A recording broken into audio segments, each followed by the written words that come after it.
এই কাপড়টা দিয়ে বানাবো একটা ছকাটিং কুর্তি।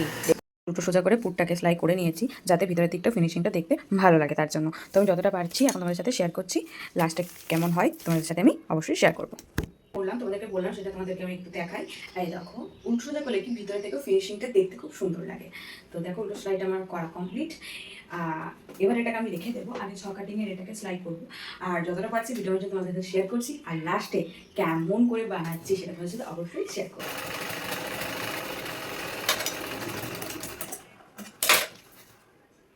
নিচে তিনটে তিনটে করে করে সেলাই করতে হবে, তো আমি তিনটে পোর্শনের মধ্যে দুদিকটা সেলাই করে নেবো।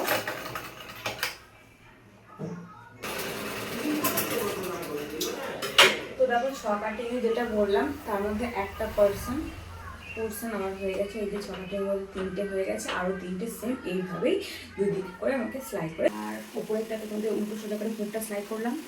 এবার এটার সাথে এটাকে অ্যাটাচ করবো, পরে পাইপিং দেবো, এই যে আমার হাতটাকে সেলাই করবো।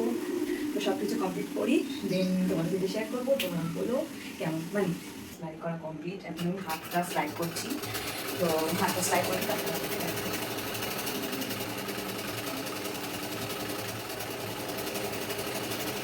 তো এই কুর্তিটা আমি বানালাম।